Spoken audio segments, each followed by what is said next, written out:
Hello guys, and welcome back to another cold episode. Galatea has come to 2 for Orcust in the most recent ban list, where Barrier Statue was also banned. Galatea came back to 2, which means that we have an extra copy to go into with our Orcust strategy. This changes a lot about the strategy, and most importantly, it adds a lot of power to the grind game, and the ability to potentially go Galatea into another Galatea to go for Ding Girsu is also very cool. So I've already done a little bit of a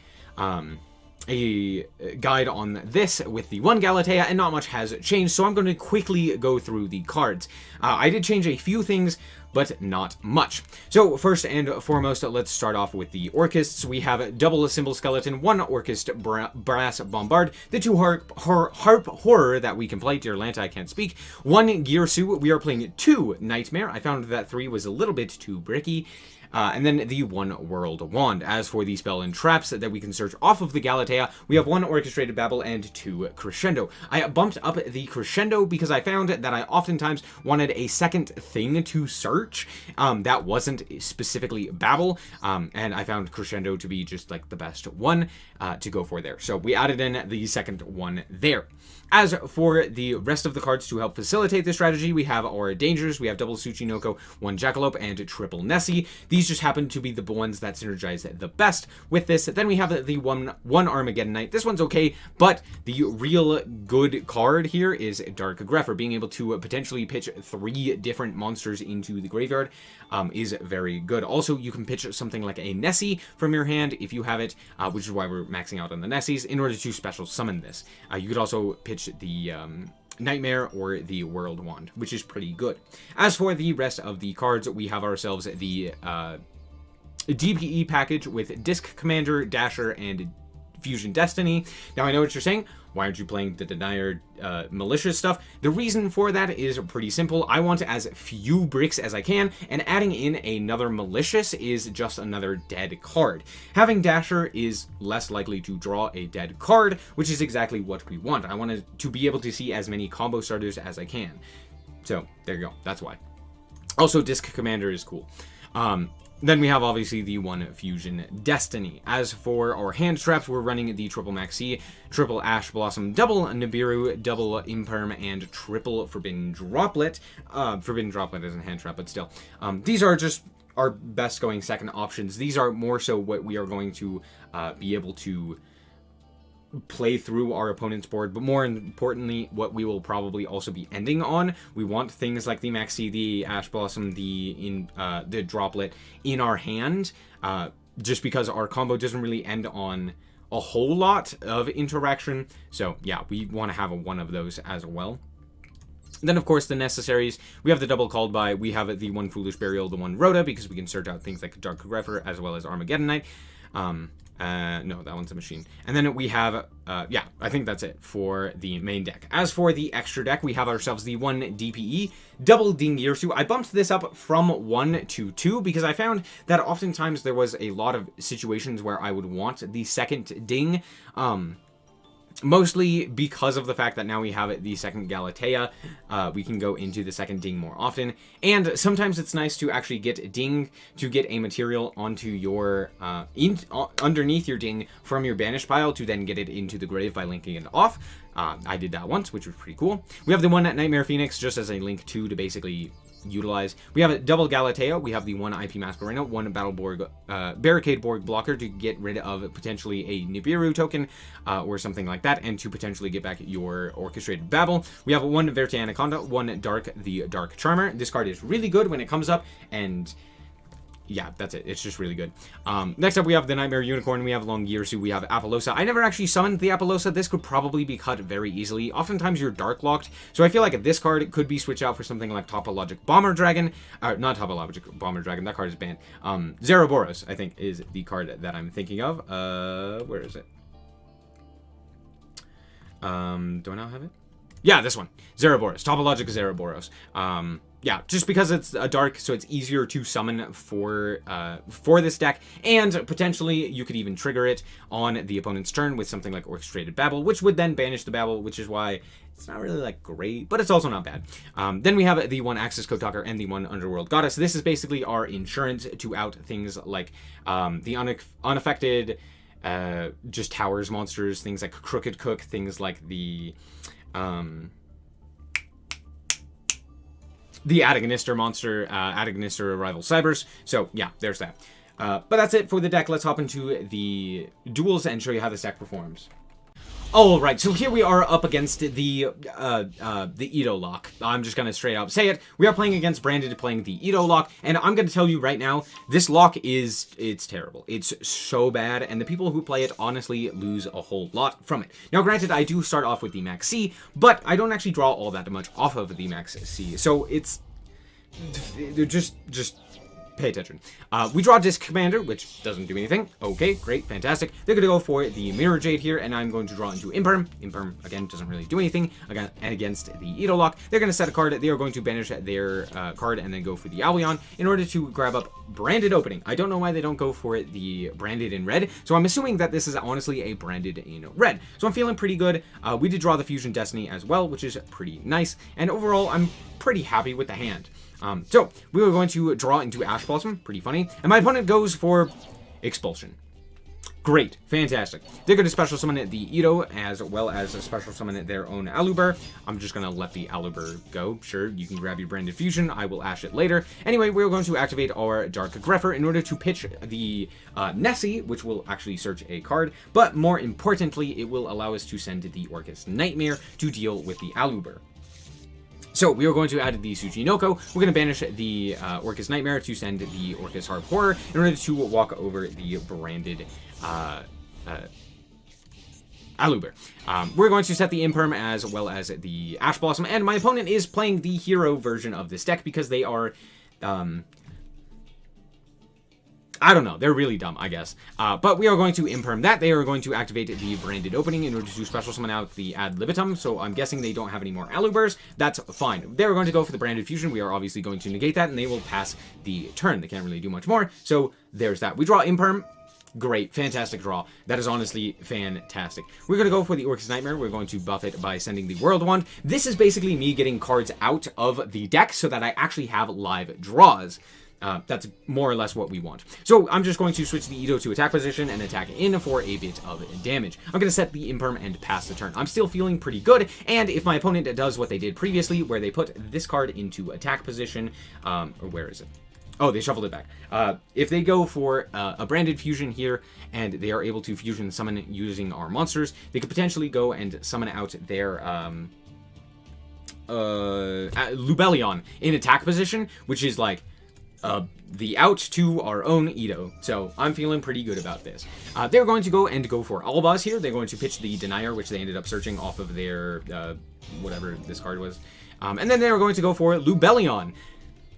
Oh, how great does this feel? My opponent really did misplay here. If they put this into defense position, there's not really a whole lot that I can do here, but this means that I can basically now win the game. So we're going to Imperm this. They have no cards in hand, and I get to just walk my own Edo into their Lubellion, deal with the Edo, and now I get to play the game. So we are going to actually play the game now. We're going to go for the Orcust Harp Horror in order to special summon out the Girsu. Girsu is then going to send the Orcust Symbol Skeleton and special summon a token to both sides of the field. We are then going to link those off in order to go into Dark, the Gloomy Dark Charmer, and then to special summon their Mirror Jade to our side of the field because it's big. And then we are going to go and banish our World Wand in order to special summon out the Nightmare in order to go into a Galatea.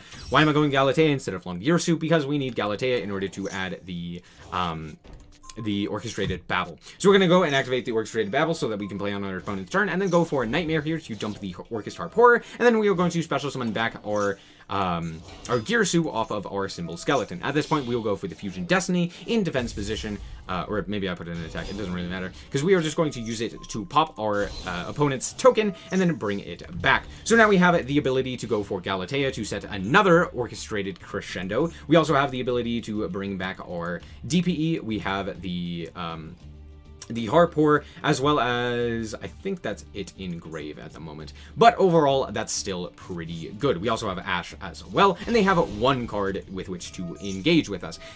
Happens to be Fusion Destiny. Of course, my opponent draws it off of the top, but it's fine because we have the Ash Blossom. So during the end phase, we are going to set the second Crescendo. We are going to go for the Harpour. We are going to banish it in order to special summon out our Symbol Skeleton. We're going to pop their monster. They will then special summon the Aluber by negating the Mirror Jade. Then they will activate the effect of their Ecclesia, which I will promptly banish. Now, one thing that you probably have noticed is that I forgot to activate my DPE.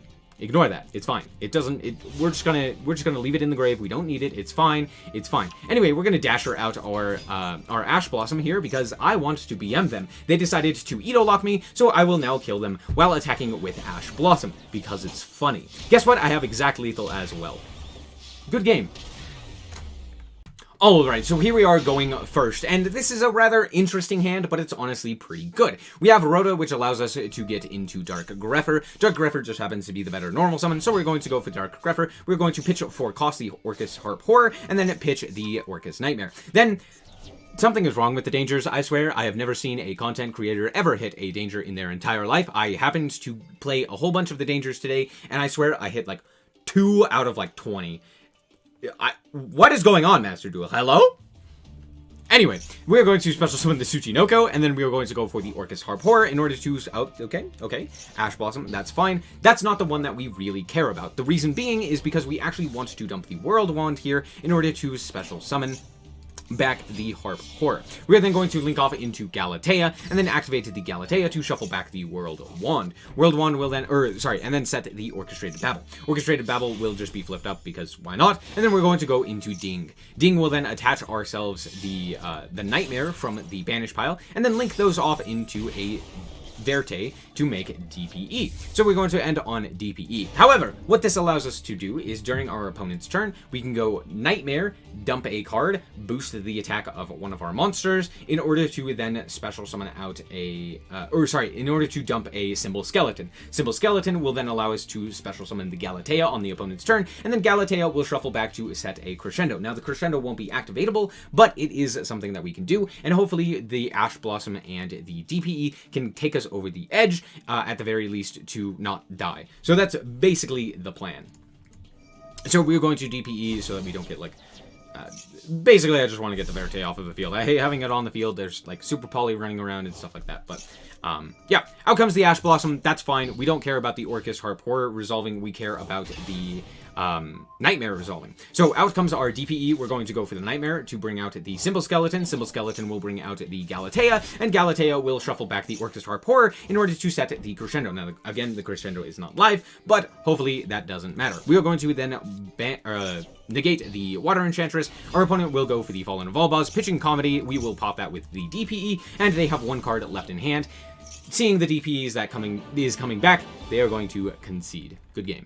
Alright, here we are once again going first, and hey, look at that, it's Rhoda again. So, we are going to start off with the Rhoda to bait out any sort of Ash Blossoms, and no Ash Blossom. Fantastic. We're going to go for Dark Grepher here, activate the effect. We're going to pitch the Symbol Skeleton in order to pitch the Harpour. Harpour is going to activate in order to special summon out the Girsu.